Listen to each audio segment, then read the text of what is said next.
Praise Lord. നല്ലൊരു പ്രഭാതം ദൈവം നൽകുന്നതിനായി നമുക്ക് സ്തോത്രം ചെയ്യാം. രാവിലെ സമയത്ത് ദൈവത്തിന്റെ പരിശുദ്ധാത്മാവ് നമുക്ക് നൽകുന്ന ആലോചന പുറപ്പാട് പുസ്തകം 34 അധ്യായം 7 വാക്യം. Exodus chapter 34 verse 7.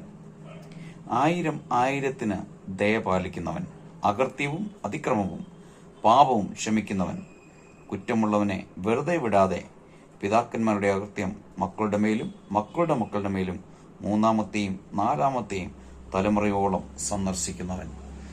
എന്നെ കേൾക്കുന്ന ദൈവത്തിന്റെ പൈതലെ, ഈ രാവിലെ സമയത്ത് ദൈവത്തിന്റെ പരിശുദ്ധാത്മാവ് നമുക്ക് നൽകുന്ന ആലോചന 1000 ദയ പാലിക്കുന്നവൻ, അകൃത്യവും അക്രമവും പാപവും ക്ഷമിക്കുന്നവൻ. നിന്റെ സ്ഥിതി എങ്ങനെ തന്നെ ആയിക്കോട്ടെ, നീ ഏത് അവസ്ഥയിലായിക്കോട്ടെ, എന്നാൽ 1000 ദയ കാണിക്കുന്ന ഒരു കർത്താവ് നമുക്കുണ്ട്. എന്നാൽ തെറ്റ് ചെയ്യുന്നവനെ വെറുതെ വിടുകയില്ല.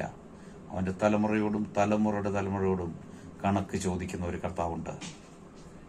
അതുകൊണ്ട് യേശുവിന്റെ കരങ്ങളിലെ നമ്മുടെ കുറവുകൾ ഏറ്റുപറഞ്ഞ നമ്മുടെ ആവശ്യങ്ങൾ സാധിക്കപ്പെടുവാൻ യേശുവിന് വേണ്ടി ജീവിക്കാൻ ഏൽപ്പിച്ചു കൊടുക്കുമ്പോൾ കർത്താവ് നമുക്ക് വേണ്ടി അത്ഭുതങ്ങളെ ചെയ്യും. ആ യേശുവിന്റെ കരങ്ങളിൽ നമ്മളെ നമുക്ക് സമർപ്പിക്കാം. നല്ല കർത്താവെ, നന്ദിയോടെ സ്തുതിക്കുന്നു, സ്തോത്രം ചെയ്യുന്നു. രാവിലെ സമയത്തിനെ കേൾക്കുന്ന എല്ലാ പ്രിയപ്പെട്ടവരെയും തിരുവെഴുത്ത് പ്രകാരം പിതാവിന്റെയും പുത്രന്റെയും പരിശുദ്ധാത്മാവിന്റെ നാമത്തിൽ അനുഗ്രഹിച്ച് പ്രാർത്ഥിക്കുന്നു. പ്രാർത്ഥന ഘടനായി സ്തോത്രം യേശുവിന്റെ നാമത്തിൽ പിതാവേ, ആമേൻ.